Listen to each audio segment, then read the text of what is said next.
should work at the temple बोल के उन्होंने ट्वीट किया है, उन्होंने स्टेटमेंट दिया है। आपने उस पे सवाल उठाया है और आप लोग कहते हैं कि ये मोदी गवर्नमेंट, आप क्या कहना चाहेंगे सर स्टेटमेंट? देखिए, पहले तो आप लोगों को ये बात समझने की ज़रूरत है कि जो टीटीडी के जो चेयरमैन बनाए गए हैं, उनको आंध्र प्रदेश की सरकार ने बनाया है और टीटीडी के बोर्ड के 24 मेंबर बनाए गए, जिसमें जनाब BR नायडू साहब जो चेयरमैन हैं, उसमें जो 24 मेंबर्स है बोर्ड के, उसमें एक भी नॉन हिंदू नहीं है। क्यों नहीं है? इसलिए नहीं है क्योंकि टीटीडी का जो बोर्ड का जो सेक्शन है, सेक्शन 96, उसमें ये लिखा गया है, the persons 96 subsection 2, the persons appointed as members under subsection 1 shall be persons professing Hindu religion। तो जितने 24 मेंबर बनाए गए हैं टीटीडी के, वो पूरे के पूरे हिंदूज हैं, नॉन हिंदू नहीं है, नंबर 1। दूसरी चीज ये है कि अगर आप 96 सेक्शन 96 को देखेंगे of part 14 of Andhra Pradesh charitable Hindu religious act 1987, तो वो प्रिस्क्राइब करता है कंडीशंस को, और वो सेक्शंस आप बोलेंगे कि पूरे हिंदू धर्म के मानने वाले रहना। फिर आप आ जाइए section 106, executive officers, joint executive officers Tirumala Devasthanam के सबसेक्शन 2 ये बोलता है कि पूरे के पूरे हिंदू रिलीजन प्रोफेस करना। फिर सेक्शन 97 देख लीजिए हम, और फिर जो नए चेयरमैन बनाए गए वो ये बोल रहे हैं कि जो कोई भी वहां पर काम करेगा, ये तो ट्रस्टीज हो गए, जो कोई भी वो काम करेगा वो हिंदू होना चाहिए। हमारा बोलना ये है कि ये हिंदू धर्म के लिहाज से वहां के चेयरमैन साहब कर रहे हैं, तो चेयरमैन साहब को ये अख्तियार है, हमको उससे इख्तलाफ नहीं है। हमको इस बात की आपत्ति है कि नरेंद्र मोदी की सरकार, जिसमें ये तमाम अलाइज भी शामिल है, वो जो वक्फ बिल के प्रपोज बिल में कहा जा रहा है कि स्टेट वक्फ बोर्ड है और सेंट्रल वक्फ काउंसिल है, उसमें ये बोल रहे हैं कि वहां पर स्टेट वक्फ बोर्ड में पूरे मुसलमान बनना चाहिए, उसको प्रपोज बिल में कम कर दिया जा रहा है। सेंट्रल वक्फ काउंसिल में 7 सिर्फ मुसलमान बनेंगे और 2 तो मैंडेटरी कर दिया गया है नॉन मुस्लिम को बनाना, मगर उसमें 12 बन सकते हैं नॉन मुस्लिम। भाई, जब आप यहां पर नॉन मुस्लिम को स्टेट वक्फ बोर्ड में और सेंट्रल वक्फ काउंसिल में आप बनाने जा रहे हैं, तो ये क्यों कर रहे हैं आप? भाई, जब टीटीडी के बोर्ड में ये साफ लिखा गया है कि constitution of the board of trustees 96 देख लीजिए आप, 96(2) ये कहता है कि सिर्फ वही मेंबर बनेंगे जो हिंदू धर्म के होते हैं। आप यहां पर वक्फ बिल में आप ये क्यों प्रोविजन ला रहे हैं? भाई, टीटीडी भी हिंदू धर्म का एक बोर्ड है, Andhra Pradesh Hindu endowment charitable purpose का बोर्ड भी हिंदू धर्म के लिए है, वक्फ बोर्ड भी जो है वो मुस्लिम धर्म के लिए है।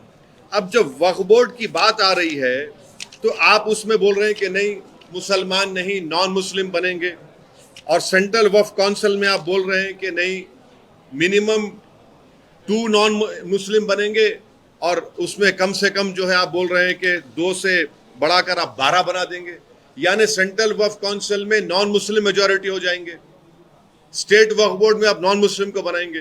तो ये पैरिटी होना चाहिए ना भाई। जब टीटीडी एक बहुत बड़ा हिंदू धर्म का एक वो मरकज है, वहां पर आपके ट्रस्टीज कोई मुसलमान नहीं हो सकता है, नॉन हिंदू नहीं हो सकता है, वक्फ बोर्ड में कैसे नॉन मुस्लिम मेंबर बनेगा? अब तो चेयरमैन साहब ये कह रहे हैं कि जो एम्प्लॉइज हैं, एम्प्लॉइज भी हिंदू धर्म के होना चाहिए। और आपके देखने वालों को आपको समझने की जरूरत है कि भारत के संविधान में आर्टिकल 25 में हिंदू धर्म का मतलब क्या है? जो हिंदू है, सिख है और आपके बौद्ध मजहब का है और जैन है। मगर यहां पर किसको बनाया जाएगा? सिर्फ हिंदू धर्म के मानने वालों को बनाया जाएगा। और ना सिर्फ ये बल्कि काशी विश्वनाथ का बोर्ड है, उसमें लिखा गया है कि पूरे कमिश्नर सब लोग हिंदू धर्म के होने चाहिए। उसमें अच्छा, आंध्र प्रदेश के एंडोमेंट बोर्ड में, काशी विश्वनाथ के एंडोमेंट बोर्ड में, तेलंगाना के एंडोमेंट बोर्ड में, उड़ीसा के हिंदू एंडोमेंट बोर्ड में, तमिलनाडु के हिंदू एंडोमेंट बोर्ड लिखा गया कि अगर कोई भी कमिश्नर, असिस्टेंट कमिश्नर हिंदू धर्म को छोड़ देगा तो उसको निकाल दिया जाएगा। वहां पर आप अपने धर्म के लोगों को बना रहे, हमको कोई आपत्ति नहीं है, बहुत अच्छा है, क्योंकि आपका धर्म है, आप बेहतर जानते हैं। हमारे धर्म के मामले में आप क्यों आ रहे हैं?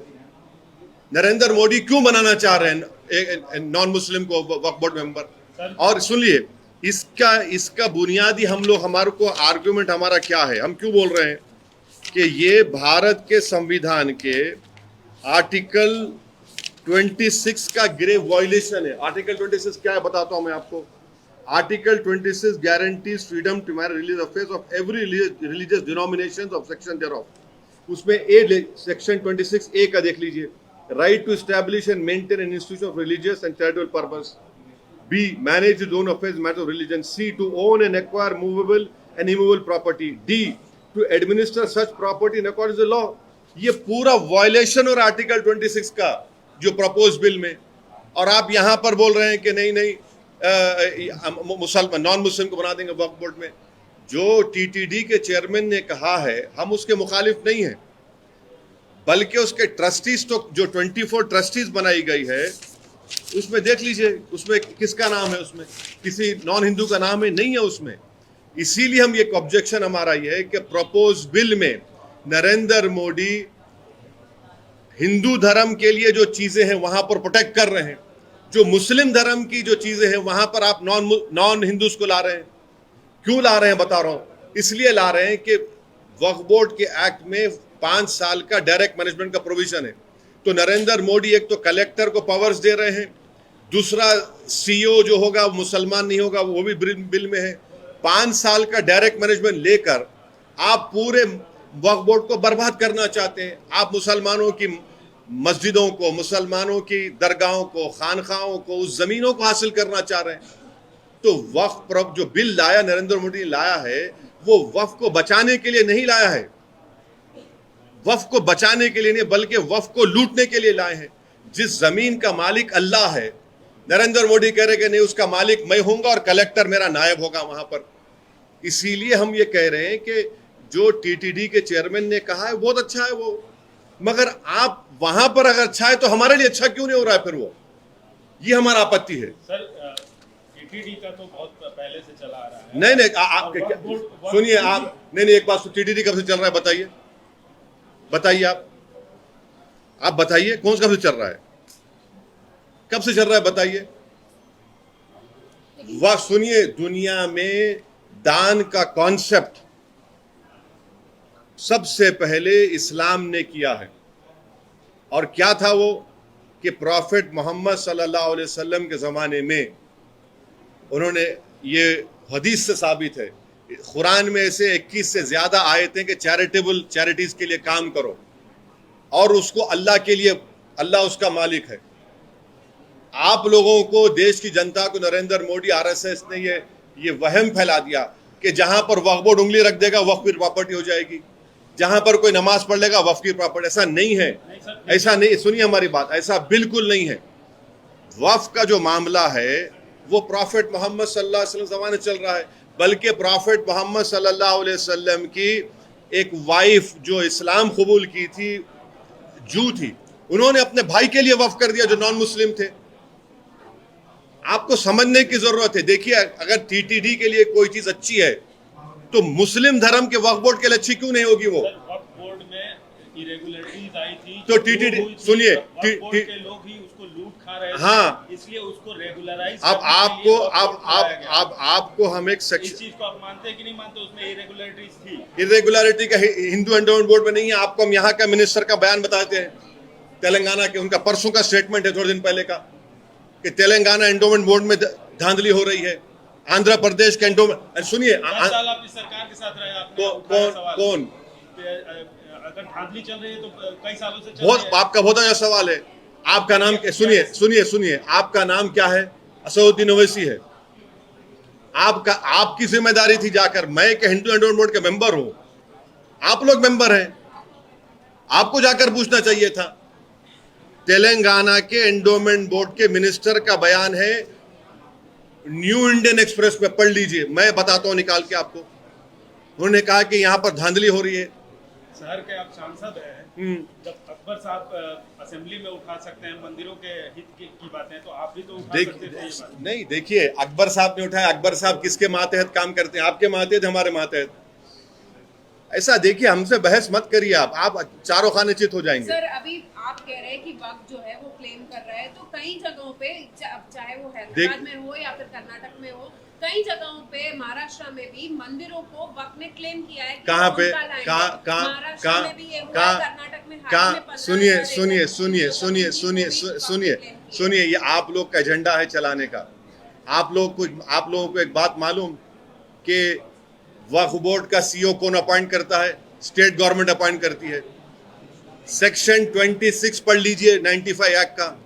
अगर कोई वक्फ बोर्ड गलत काम करता है तो गवर्नमेंट को अपॉइंटी सीईओ है, सीईओ स्टेट गवर्नमेंट को लेटर लिख के दे सकता है कि गलत हो रहा है। सीईओ क्यों नहीं दिया लेटर? आप लोगों को ये बात मालूम ही नहीं। आप लोग झूठ फैला रहे हैं कि नहीं, जहां पर जो गांव ले लिए वो, अरे कैसा लेते भाई, किसका भी कैसा लेते बताइए। नहीं, सुनिए, वक्फ बोर्ड अगर क्लेम कर रहा है और किसी को उससे आपत्ति है तो आप ट्राइब्यूनल जाइए। कौन रोक रहा है? ट्राइब्यूनल किससे बनता है?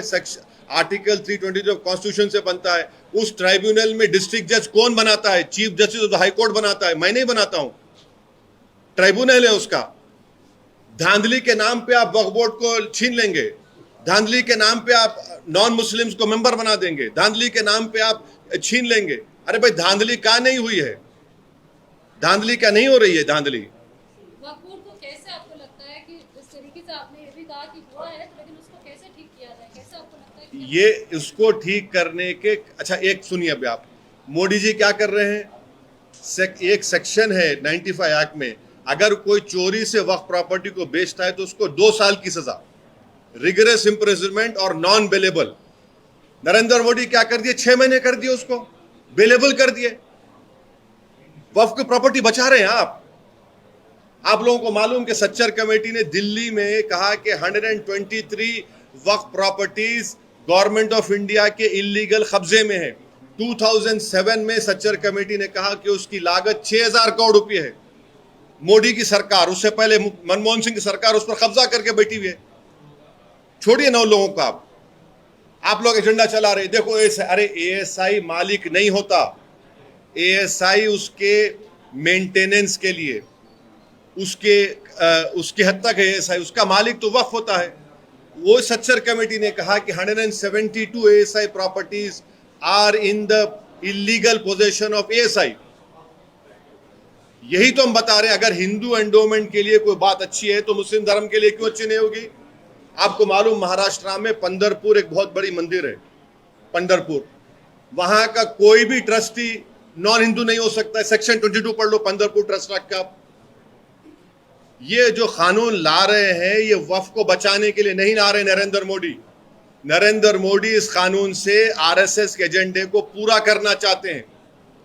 6 दिसंबर को तो आपने मस्जिद को शहीद कर दिया था, अब आप कानून के जरिए से कलेक्टर को इस्तेमाल करके बोल देंगे कि नहीं ये प्रॉपर्टी वक्फ की नहीं है। अच्छा, आपको मालूम प्रपोज बिल में एक सेक्शन है, अगर कोई भी रोड चलता आदमी जाकर, आप लोग कोई भी जाकर आप कंप्लेन कर दिए कलेक्टर को कि सर ये प्रॉपर्टी वक्फ की नहीं है, तो कलेक्टर इंक्वायरी ऑर्डर कर देगा, और इंक्वायरी जैसा कलेक्टर ऑर्डर करेगा वक्फ की प्रॉपर्टी नहीं रहेगी।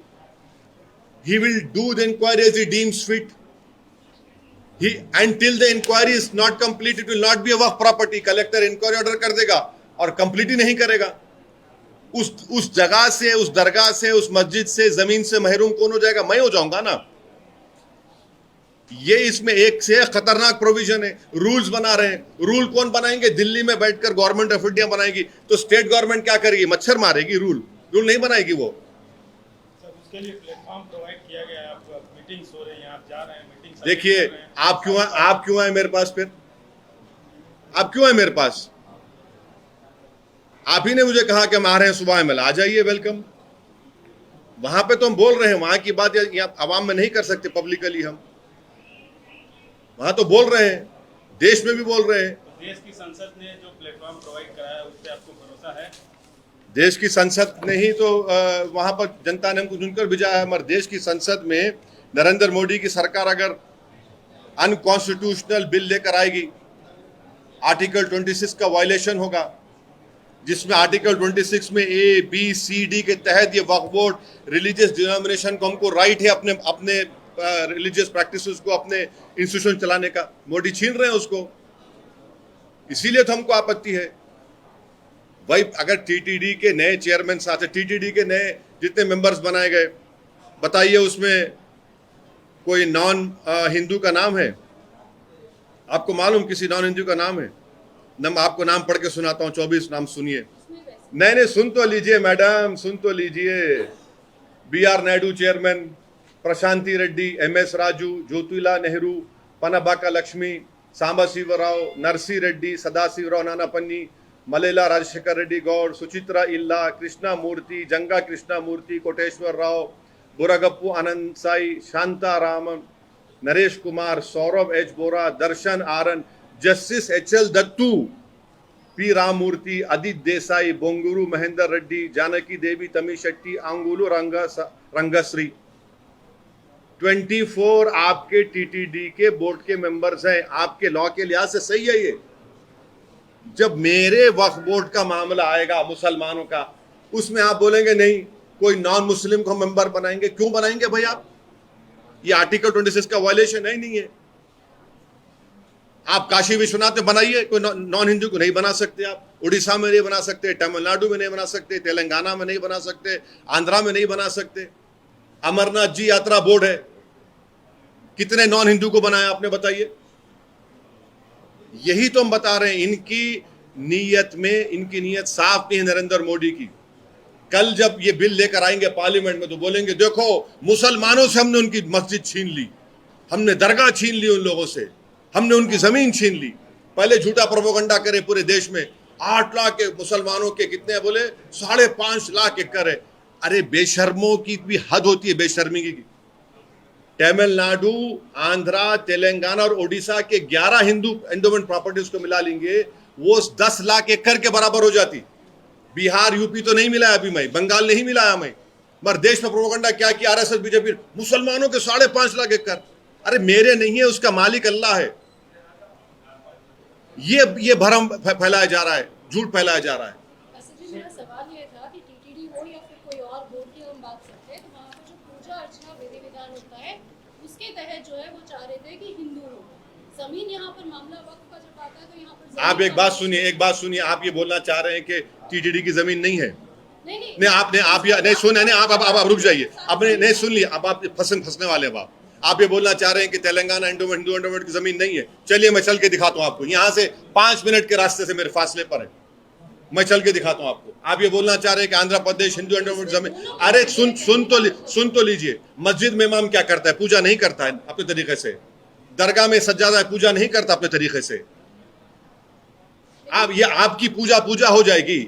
और यहां पर जो इबादत है, एक बात समझिए, मुसलमानों में वक्त की जो प्रॉपर्टी होती है वो इबादत है हमारे लिए, प्रेयर है हमारे लिए। वो एक तो प्रेयर होता नमाज, एक तो प्रेयर होता कुरान शरीफ पढ़ना। ये भी प्रेयर है वक्फ की प्रॉपर्टी। जो फिजिकल फॉर्म में प्रे नहीं करते बल्कि इसको उस पर्पस के लिए दिया जाता है, अल्लाह उसका मालिक हो जाता है। अगर मैं कल कोई प्रॉपर्टी वक्फ किया, मैं ओनर हूं समझिए, मैं ओनर नहीं रहूंगा जब वक्फ हो गई। आप कैसा डिस्टिंग्विश कर रहे हैं मैडम उसको? पूजा के नाम पर मस्जिद में नमाज हो रही है, वो मुसलमानों की इबादत है, उसको पूजा समझिए आप। दरगाह है, वहां पे फातिहा होती, वो भी एक किस्म से इबादत है, पूजा है। आपका हो जाएगा हिंदू धर्म का और यहाँ कैसा नहीं होगा? बताइए। यही तो हम बता रहे हैं, नरेंद्र मोदी ये एक जहर घोल दिए हैं भारत के लोगों में। देखो ये ऐसा है और ऐसा है, सब बराबर है। सर महाराष्ट्र चुनाव में अपने वेरी और कुछ पूछने दी वक्त कब So all these objections have been raised to the JPC, but do you think they are being taken into consideration, or is government interference as protested previously? You see, I cannot tell you what is going on in JPC because the parliamentary rules prohibit me from disclosing the proceedings of the Joint Working Committee. It is not JPC. It is a wrong terminology. JPC has investigative power. This is Joint Working Committee on Waqf Bill 2024. You must change this pronunciation from JPC to JWC. अभी कुछ पूछना है वक्फ के बारे में आपको? किसी को पूछना है वक्फ के बारे में और कुछ? धैर्य रखो, पूछ लो भाई। हाँ बशीर, पूछना है वक्फ के बारे में? सर आप क्या चाह रहे हैं सर कि टीटीडी के बोर्ड में नॉन हिंदूज को अलाउ किया जाए या वक्फ बोर्ड में सिर्फ मुसलमानों को रखा जाए? देखिए, टीटीडी का ऑलरेडी एक एक्ट है, बोर्ड ऑफ उनके ट्रस्टीज का, उनका एक एक्ट है, उसके तहत वो अपॉइंट कर रहे हैं। किसको अपॉइंट कर रहे हैं? ओनली हिंदूज को।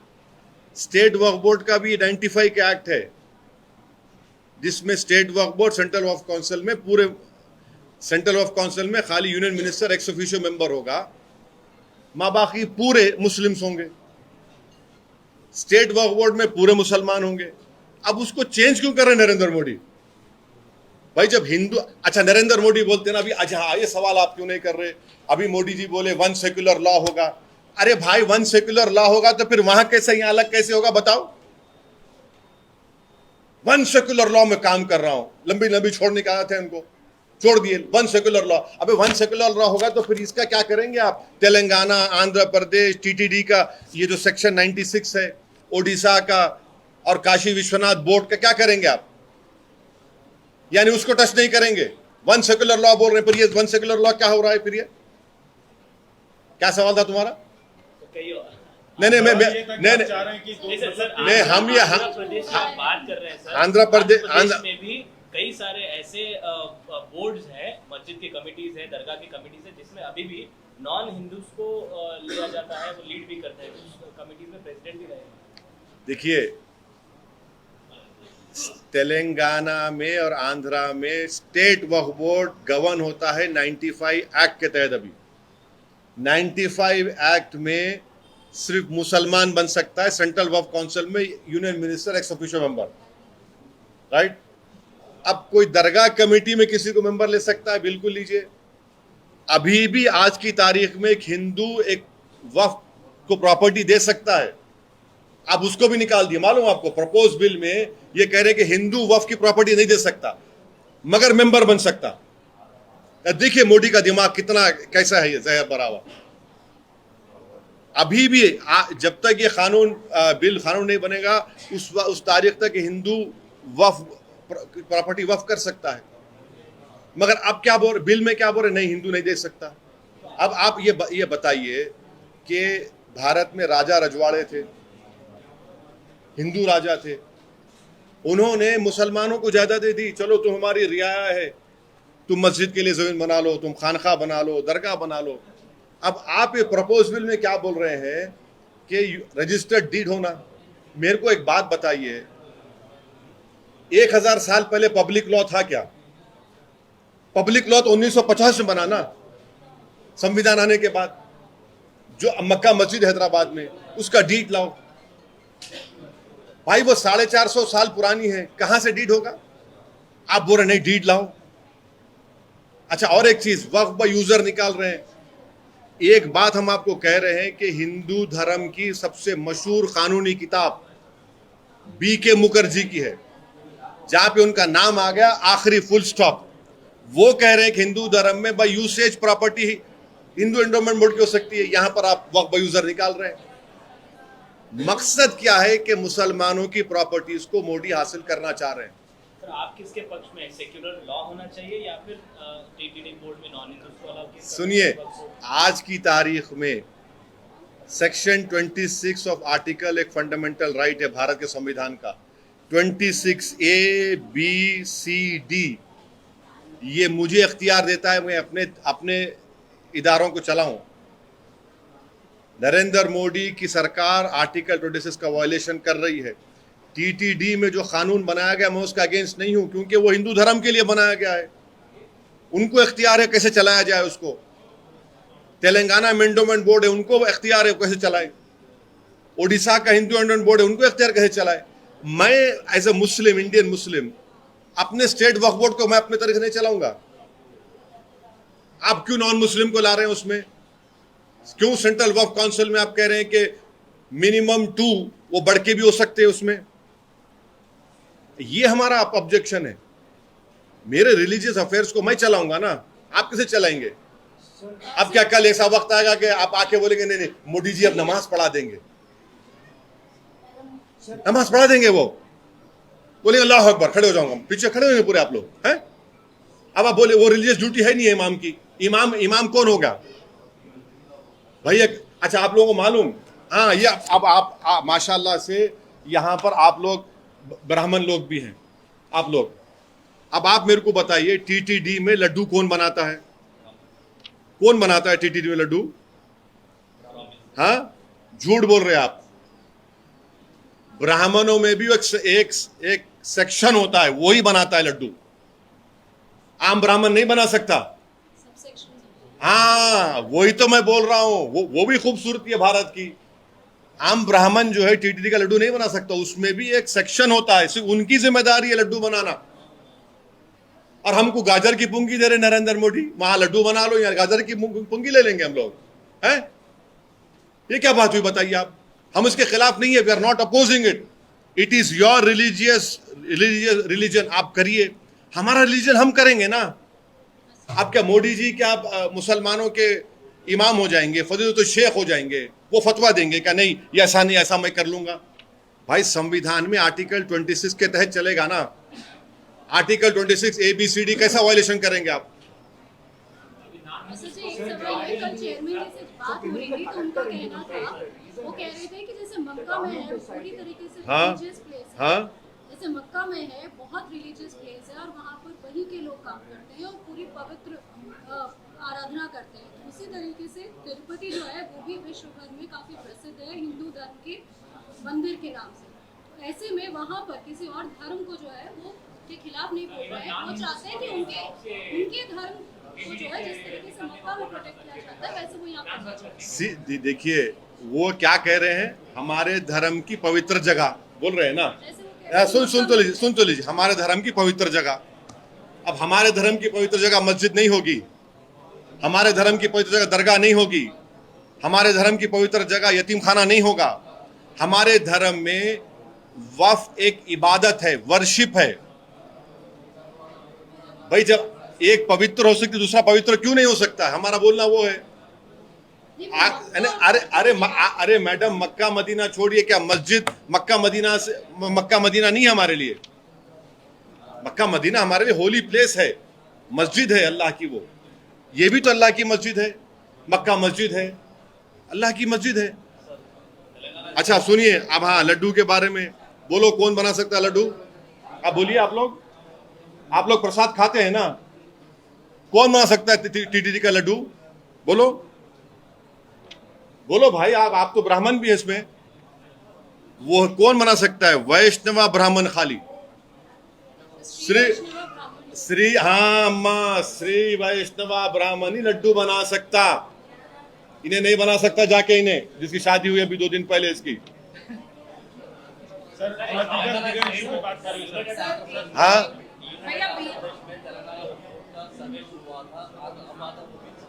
हाँ हाँ कहाँ सबमिट हुए हो? हाँ सबमिट हुए। हाँ आप सवाल क्या है बोलो? काफी कम जमीन उसके अंदर बताई गई है सर। वो जो अच्छा वो जमीन तो बच जाएगी ना सर इस बिल के जरिए? कौन सी जमीन बच जाएंगी? स्टेट गवर्नमेंट को ये देखो मेरे नूर बाबा, बिल पढ़ना तुम लोग, आके तोप के सामने पत्थर नहीं फेंकना, समझे ना? तुम सेक्शन पढ़ो प्रपोज बिल का। वो प्रपोज बिल में क्या लिखा हुआ है? सेकंड सर्वे थर्ड सर्वे गए, बुला दिया आप सेक्शन को। आप सर्वे को निकाल दे रहे, सेकंड थर्ड सर्वे को, क्या बचेगा? फिर सर्वे होना ना, आप बोल रहे ना फिर सर्वे तो निकलता ना, जमीन निकलती ना। अब वो सेकंड थर्ड सर्वे को निकाल ही दिया आप। क्या बात कर रहे बाबू आप? आपको तोते कैसा कोई बोलते, आप आके सवाल करते मेरे से? जो तुम्हारे को बोल रहा ना उसको बोलो आके सामने बैठ के बात करो मेरे से। सेकंड थर्ड सर्वे आप बिल्कुल गायब कर दिए, डिलीट कर दिए, उसको ओमिट कर दिए। अच्छा एक बात बोलिए, सर्वे कमिश्नर बड़ा होता कलेक्टर बड़ा होता? हाँ गलत, सर्वे कमिश्नर बड़ा होता। 95 के एक्ट में सर्वे कमिश्नर सर्वे करता को दे रहे आप। आपका जो सवाल है वो रीसर्वे का ही प्रोविजन उड़ा दिया उन्होंने। क्यों उड़ाए बोल रहा हूं आपको, इसलिए उड़ाए कि कल अगर खुदा ना खास्ते बिल बन गया तो जब गवर्नमेंट फिर से सर्वे ऑर्डर करेंगी, जब सबको बोलेंगे रजिस्टर्ड डीड लेके आओ, मक्का मुझे रजिस्टर्ड डीड कहां से लाऊंगा मैं? दरगाह यूसुफैन का रजिस्टर्ड डीड कहां से लाऊंगा बोलो मैं? बाद पाक किबला दरगाह का रजिस्टर्ड डीड कहां से लाऊंगा मैं? जहांगीरपुरा दरगाह का कहां से लाऊंगा रजिस्टर्ड डीड मैं? चारमीनार के सामने मस्जिद है उसका रजिस्टर्ड डीड कहां से लाऊंगा मैं? कहां से लाऊंगा बोलो मैं आप? और औरंगाबाद में पंचक्की की दरगाह का रजिस्टर्ड डीड कहां से लाऊंगा मैं बोलो आप? खुलदाबाद शरीफ की दरगाहों का रजिस्टर्ड डीड कहां से लाऊंगा मैं? और आपको मालूम उत्तर प्रदेश में 99% waqf properties are waqf by user, माने कोई उनका कागज नहीं है, बाय यूसेज वो वक्फ बन गए। पंजाब हरियाणा में 94% है, तेलंगाना में 90% है। अच्छा जी, आप वैसे वक्त का यूसेज बोल रहे हैं। Survey will be done as per the Indian revenue laws. What is the objection here? Yes, good question. Who does the survey? Survey commissioner will do, right? According to law only. Yes. And you know what? I'll show you at the cost of taking your time. But I want to be very specific over here. Now, Section 4. This is the Anti-Fi Act. अब आप देखिए, Section 4 आपको पढ़ के सुनाता हूं मैं।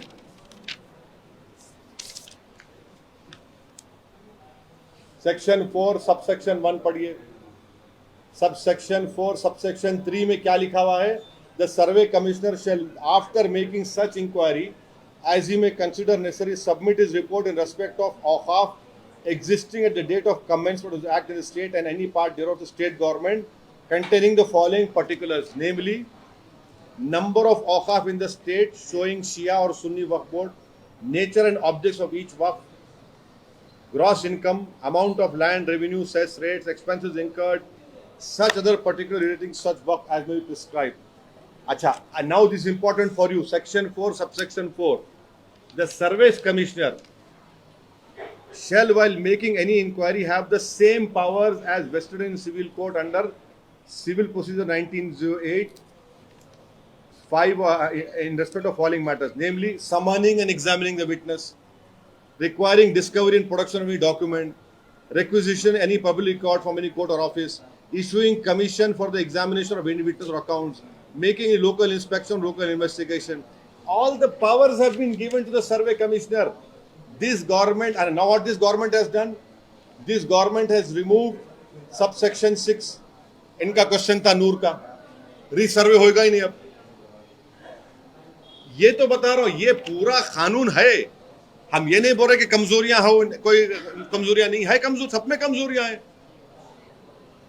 क्या कोई गुलाट क्या क्या नहीं हो रहा है क्या कहीं भी वहां पर? मगर आप पूरे एक्ट को गायब कर देंगे, आप पूरे एक्ट को खत्म कर देंगे, वक्फ को खत्म कर देंगे, अब ये कैसा होगा? अच्छा जी, मेरा एक सर, आखिरी बीआर सवाल है नायडू एक वक्त को स्टेटमेंट लेकर। दिया है कि हाँ? जो हाँ? बीआर नायडू ने एक और स्टेटमेंट दिया है कि जो नॉन हिंदूज होंगे वहाँ पे उनको बीआरएस लेने के लिए कहेंगे, और अगर वो लोग बीआरएस नहीं लेते तो उनको स्टेट गवर्नमेंट को हैंडओवर किया जाएगा। अब क्या कहेंगे? वो it is their headache. It is their headache. I am saying what is good for geese is also good for gander. What is sauce for geese is also sauce for gander. आपके लिए अगर अच्छा है तो मेरे लिए बुरा कैसा हो रहा भाई? अगर आपके पूरे टीटीडी के ट्रस्टीज हिंदू हो सकते तो स्टेट वक्फ बोर्ड में, सेंट्रल वक्फ काउंसिल में मुसलमान मेंबर क्यों नहीं बना रहे मोदी जी? वहां पर एक भी आप नॉन हिंदू को मेंबर नहीं बना सकते आपके एक्ट के तहत। बहुत अच्छा है, very good, I welcome it. But why are you doing the opposite in your proposed bill?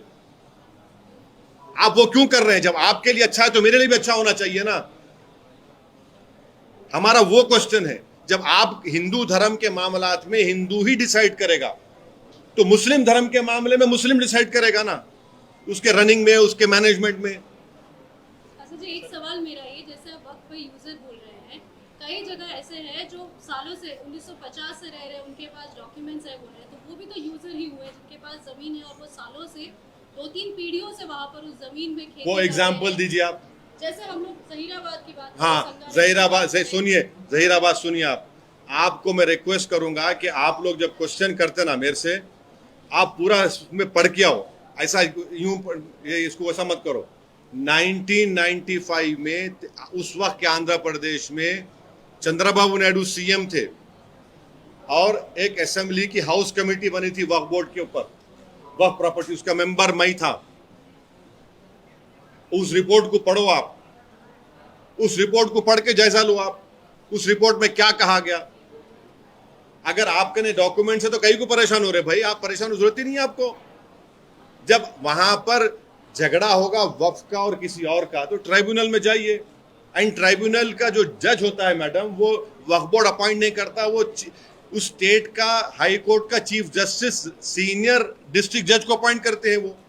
आप जाइए ना, कौन रोक रहा आपको? आप बोलेंगे नहीं ट्राइब्यूनल नहीं जाऊंगा, अरे क्यों नहीं जाएंगे? गरीब मुसलमान लोग ही हैं वहाँ पर। सवाल तो क्या एक बात सुनिए, इसका मतलब है मैं आपकी प्रॉपर्टी जो है कब्जा कर लेता हूँ आप घर में, और मैं बोलूंगा नहीं कोर्ट की जरूरत नहीं, मेरे मालिक हो गया मैं। अरे कोर्ट, देखिए कोर्ट क्यों बनाया गया, इसलिए तो कोर्ट बनाया गया ना। नहीं मैं कब्जा कर लेके बोलूंगा नहीं मैं कोर्ट की क्या जरूरत, मैं हूँ मालिक, कैसे होगा ऐसा? आपके लिए ट्राइब्यूनल है वक्फ बोर्ड में। अच्छा, हिंदू एंडोमेंट बोर्ड में भी आपका कोर्ट है, एनजीटी का ट्राइब्यूनल है, इनकम टैक्स का ट्राइब्यूनल है, रेलवे क्लेम्स का ट्राइब्यूनल है, ऐसे 15-16 ट्राइब्यूनल है आर्टिकल 323 के तहत बनाए गए। आप ट्राइब्यूनल में जाइए ना, कौन रोक रहा आपको? और एक, जब आप इतने सालों से रहने की बात कर रहे, आप मेरा दिमाग खोल दी सवाल करके। अब आप सुनो, हिंदू एंडोमेंट बोर्ड में, कोई भी हिंदू एंडोमेंट बोर्ड में पूरे देश में लिमिटेशन एक्ट अप्लाई नहीं होता। लिमिटेशन एक्ट का मतलब क्या है? अगर जैसा आप बोल रहे कोई 20 साल से एक जगह पे रह रहा तो वो मालिक होता एडवर्स पोजीशन पे। लिमिटेशन एक्ट वो बोलता है। हिंदू धर्म में और अभी भी वक्फ बोर्ड में लिमिटेशन एक्ट अप्लाई नहीं होता, क्योंकि वो जो हिंदू धर्म में प्रॉपर्टी है वो या तो डीटी की है या किसी भगवान के नाम पे दी गई, यहां पर अल्लाह के नाम पे। तो लिमिटेशन एक्ट, अब इस बिल में क्या करें, लिमिटेशन एक्ट अप्लाई होगा, यानी जितने जो लोग जो एंक्रोचर्स है आप उनको मालिक बनाना चाह रहे हिंदू धर्म में। अच्छा, हिंदू धर्म में अब आपको मैं आपके हिंदू धर्म के किताबों को कोट करूंगा आपको, एडवर्स पोजेशन को। अब आज आप छेड़ दीजिए मेरे को, सुनो बाप। एडवर्स पोजेशन में माशाल्लाह से आप लोग तमाम यहाँ पर प्रैक्टिसिंग ब्राह्मण भी है। अब आपको सुनाता हूं मैं। प्रमोद जी रुक जाइए बाप, आपका सवाल होगा, मगर आज मैडम ने इंपॉर्टेंट सवाल किया हिंदू धर्म के बारे में, एडवर्स पोजेशन का। नहीं, आप सुनिए। एडवर्स पोजेशन में यज 1124 यजुर्वेदा जो है वो पढ़ लीजिए, उसमें अंग्रेजी पढ़ रहा हूं। Right of a person to land is lost to him if he does not question the open and adverse claim and possession for 20 years. Exception to the land of adverse possession क्या है? यज 1125 आप पढ़िए क्या है, आप लोग माशाल्लाह पढ़े लिखे हैं। फिर उसके बाद से आप आ जाइए, हाँ, और एक कट 330 है, हाँ, मनु 7 149 183 देख लीजिए। फिर उसमें एक हिंदू धर्म में ये भी लिखा गया कि अगर कोई ब्राह्मण है, क्योंकि वो पूजा पाठ में मसरूफ होता है, उसकी प्रॉपर्टी पे अगर कोई कब्जा करता तो अप्लाई नहीं होगा, उसी का प्रॉपर्टी होगा वो। इतना सब आप रख के हमारा सवाल कर रहे हैं, तो कैसा होगा मैडम ये? सर, महाराष्ट्र चुनाव पे सवाल कर रहे हैं आपसे। हाँ, करिए आपका। महाराष्ट्र चुनाव में ये अरविंद सावंत के बयान के बाद एक भूचाल आया है। हाँ? साइना एनसी को उन्होंने कहा है कि ये इम्पोर्टेड माल है। कौन? अरविंद सावंत, शिवसेना उद्धव ठाकरे। ये बताइए, ये जो पार्टियों को तोड़ के इंपोर्ट कर रहे हैं वो क्या होगा उसके बारे में? पार्टी को इंपोर्ट करके पार्टी को तोड़ दिए ना, शिवसेना को, उनको इंपोर्ट करें, उसको इसको इंपोर्ट नहीं बोलेंगे आप। नहीं, सवाल ये है कि एक महिला अरे भाई, वो उसमें तो पार्टी को तोड़ दिए ना, मामला सुप्रीम कोर्ट को गया। नहीं, इस तरह के सर राजनीति में इस तरह के हाँ हाँ, हम तो जाके बीसी कमीशन से मिले, हम उनसे रिक्वेस्ट किए कि तेलंगाना में जो 14-18 कास्ट है मुसलमानों के, उनका भी सर्वे होना इसमें, और उन्हें एक्सेप्ट करे। और जहां जहां बीसी कमीशन जा रहा है, हम अपने पार्टी महाराष्ट्र का एक जम्मू कश्मीर तो महाराष्ट्र सर ही महाराष्ट्र कंप्लीट कर में लेते जिस हैं। तरह से साइना एनसी को लेकर अरविंद सावंत ने बयान मैं बोल कैसे- देखिए मैंने कह दिया ना आपको, जब पार्टीज को तोड़ के यहाँ के एमएलए को उधर इंपोर्ट कर दिया गया, उसको क्या बोलेंगे आप लोग? क्या बोलेंगे? गुलाब जामुन बोलेंगे, मिठाई बोलेंगे, क्या बोलेंगे उसको आप? सर महाराष्ट्र चुनाव से लेके महाराष्ट्र चुनाव इस बार अलायंस के मामले में देखा जाए तो कितना ज्यादा इंटरेस्टिंग हुआ है, और एमआईएम का वहां पर रहना इस वक्त में कितनी अहमियत रखता है, कितनी सीट या फिर कितनी आपको लगता है कि इम्पोर्टेंस होनी चाहिए महाराष्ट्र? नहीं, हम अपना चुनाव लड़ रहे हैं, हम अपनी ताकत पे अपना चुनाव लड़ रहे हैं। रिप्रेजेंटेशन कितना जरूरी है महाराष्ट्र में? हाँ, मुस्लिम रिप्रेजेंटेशन कितना जरूरी है इस बार महाराष्ट्र में? देखिए, भारत की राजनीति में हर तबके का रिप्रेजेंटेशन होना चाहिए, और भारत की सबसे बड़ी माइनॉरिटी मुसलमान है। इम्तियाज जलील एक एमपी था जो बरसों के बाद एक मुस्लिम एमपी जीता था, उसको सब मिलके हरा दिए। वहां पर जो एमएलए जीत कर आए थे, वो तो 11% के जो आबादी है महाराष्ट्र में, उसके बराबर नहीं है। तो हमारी जो डेमोक्रेसी और हमारे जो संविधान बनाया गया था, तो हमारे फाउंडिंग फादर्स ने ये ख्वाब देखा था, ये उम्मीद जाहिर की थी कि हमारी लोकशाही पार्टिसिपेटिव फॉर्म ऑफ डेमोक्रेसी होगी, और पार्टिसिपेटिव फॉर्म ऑफ डेमोक्रेसी में हर एक को अपनी आवाज़ होनी चाहिए, उसमें उसका रिप्रेजेंटेशन होना चाहिए। तो एमआईएम पार्टी का मानना ये है कि भारत की राजनीति उस वक्त और ताकतवर होगी और रिप्रेजेंटेटिव होगी जब मुसलमानों को उनकी आबादी के बराबर उनके एमएलए, एमपीज, कॉर्पोरेटर जीत के जाएंगे। आज भारत की पार्लियामेंट में सिर्फ 4% मुसलमान एमपी हैं। क्या ये हमारी जमहूरियत के लिए अच्छा है? क्या बताइए आप लोग। इसीलिए महाराष्ट्र में भी एमआईएम पार्टी ये चाहती है कि दलित हो, बैकवर्ड क्लास हो, मुसलमान हो, इनकी एक पॉलिटिकल वॉइस उनके एमएलए के रूप में होनी चाहिए। सर उत्तर प्रदेश से लेकर Maharashtra Maharashtra Sir, in Maharashtra, your party is contesting 63% almost lesser seats than 2019. Thank you, इसका कारण क्या है? Thank you very much. क्या बोले आप? 2019 से 63% हम कम लड़ रहे हैं, तो अब इसका क्या बोलेंगे? अब इसको क्या बोलेंगे? कम लड़े तो भी परेशानी, बढ़ के लड़े भी तो परेशानी। हम इसलिए लड़ रहे हैं कि हमारी पूरी कोशिश ये है कि हमारे जहां से कैंडिडेट हैं वो जीत कर आए, और हमारी पूरी कोशिश ये होगी कि दोबारा शिंदे, फडणवीस, अजीत पवार की सरकार ना बने। सर इसी कांग्रेस मुद्दे के पर साथ आपकी alliance कोशिश रही है, सर इसी मुद्दे पर आपकी कोशिश रही है कि कांग्रेस से वहाँ पर या फिर जो अलायंस है वहाँ से आप मिले। एक तरफ यहाँ के मुख्यमंत्री आपके बारे में ये कहते हैं कि आप गरीबों की आवाज़ पार्लियामेंट में उठाते हैं, और दूसरी तरफ वहाँ पर अलायंस में आने में असफल। वो छोड़ दीजिए ना, अभी वो टाइम हो गया, वो अभी तो लड़ रहे हैं चुनाव हम। सर उत्तर प्रदेश से लेकर महाराष्ट्र तक एक नारा चला है कि बटोगे तो कटोगे। उत्तर प्रदेश से शुरू हुआ, महाराष्ट्र में चल रहा है, उस पर क्या कहना है आपका? हाँ, बोल दे। वो अलग हो जाएगा, वो अलग हो जाएगा। मैं पूछता हूँ सर, वो बटेंगे कटेंगे पे क्या आपका? नहीं, ये कौन दिया नारा ये? हाँ, तो किसके घर तोड़ रहे हैं? घर किसके तोड़े जा रहे हैं? किस पर गोलियां चलाई जा रही हैं? देख लीजिए, बटेंगे तो कटेंगे, बुलडोजर से तोड़ेंगे और मजे लेंगे, गोली चलाएंगे और मिठाइयां बांटेंगे। ये कौन कर रहा है बताइए? देश की बात करो, तुम अपनी एक पार्टी की सत्ता में आने की बात मत करो। बटेंगे तो कटेंगे, आप बुलडोजर चला देंगे पूरा।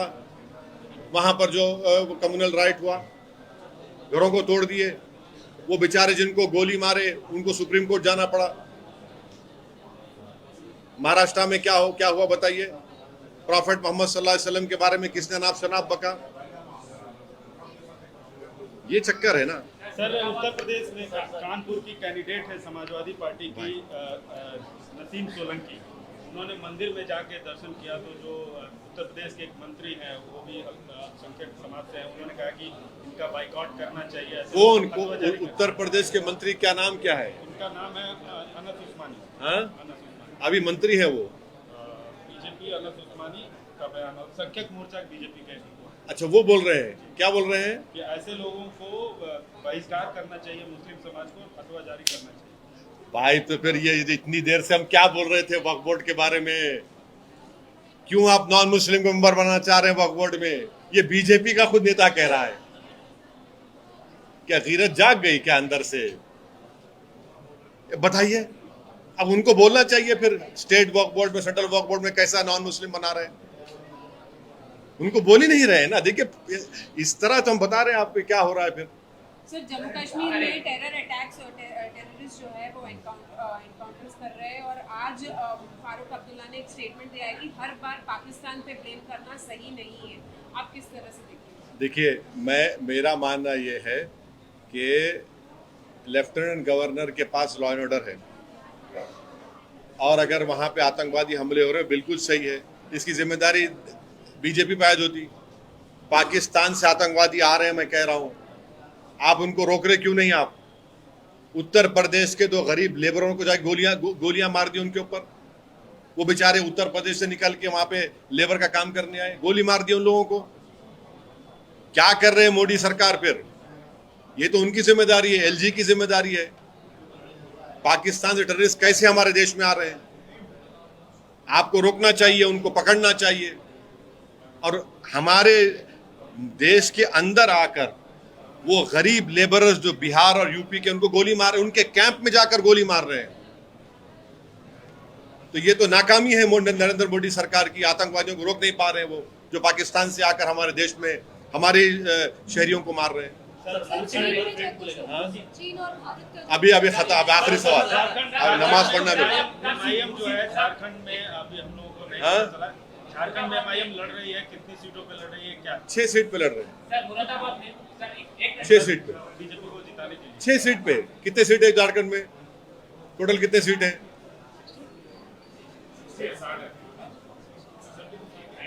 6 लड़ रहे भाई, सर मूसी रिवर जवाब नहीं दिए। 6 लड़ रहे हैं खाली 6। अरे वो छोड़िए ना, अभी इन्होंने बोल दिया कि कम लड़े ना। 2019 से 60% कम लड़े, आपने कहा महाराष्ट्र में।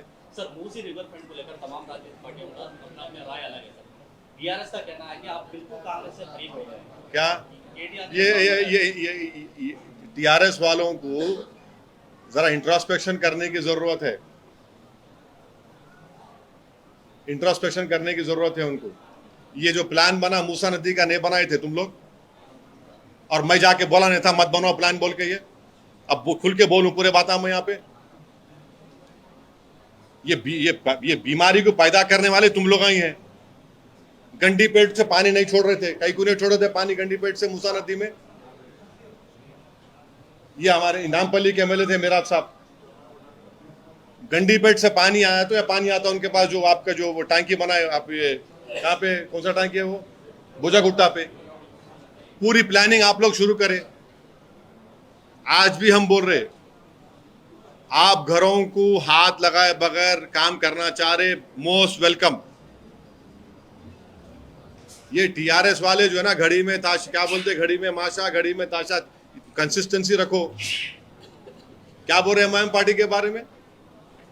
2023 के इलेक्शन में तुम्हारे को जो हैदराबाद में तुम जितने सीटें जीते जीएचएमसी में, मंजलिस की वजह से तुम जीते। तुम मंजलिस की सपोर्ट के जीते तुम वहां पे, और तुम्हारी गलतियों की वजह से। तुम अगर 24 कैंडिडेट्स रिपीट नहीं करते तुम जीत जाते थे तुम, मगर तुम लोग अहंकार में थे। मंजलिस के बारे में बोल रहे ना, बहुत बोल सकता हूं मैं, मगर शर्मिंदा वो लोग हो जाएंगे, नहीं बोलना चाह रहा हूं, इतना ही बोल के रुक जा रहा हूं अभी, वरना आइन 3 टाइम हराज होगा यहाँ पे। सर यहाँ पे मुख्यमंत्री यहाँ पे अगले 6 महीने में, मतलब जून से दिसंबर के बीच में मुख्यमंत्री बदलेंगे, और कौन बोले? बुलाएंगे। कौन बोले?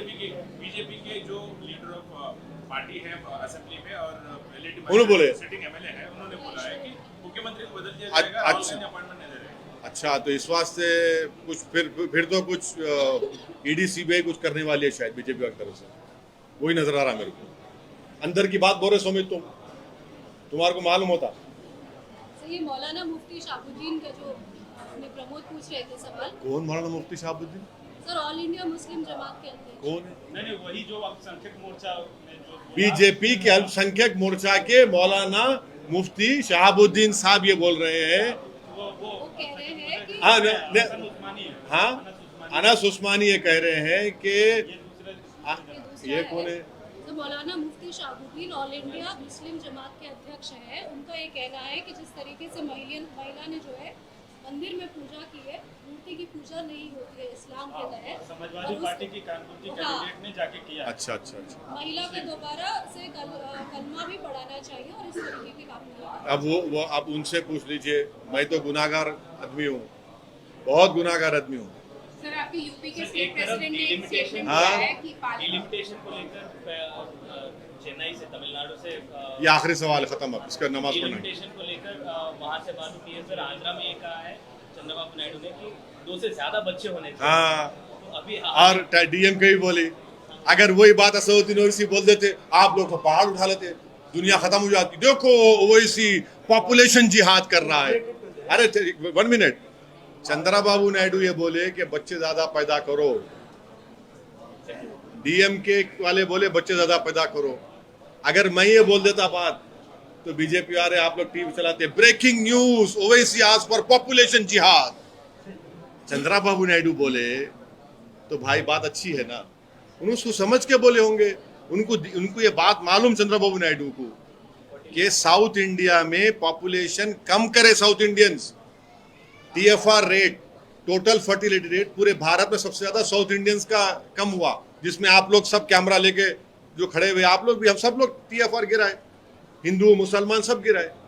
अब अगर डिलिमिटेशन पॉपुलेशन के बुनियाद पे होगा तो सबसे नुकसान साउथ इंडिया को होगा ना। साउथ इंडिया में असेंबली सीट कम होंगे, साउथ इंडिया में पार्लियामेंट सीट कम होंगे। हम नेक काम करके गुनाह कर लिए क्या? तो साउथ इंडिया में सब लोगों का ये है कि कैसा भाई हम पॉपुलेशन कम करें, हमको रिवार्ड करने की जगह हमारे सीटों को कम कर दे रहे। पहले देखिए साउथ इंडिया का कितना लिमिटेड पावर है भारत की राजनीति में। अब और सीट्स अगर कम हो जाएंगे और उन स्टेट्स में पॉपुलेशन जहां कम नहीं हुआ वहां पे सीट रिवॉर्ड करेंगे तो फिर जस्टिस क्या होगा? तो चंद्रबाबू नायडू जो बात बोल रहे वो बात वाजबी है, बच्चे पैदा करो। डीएमके बोल रहे बच्चे पैदा करो, बच्चे पैदा करो।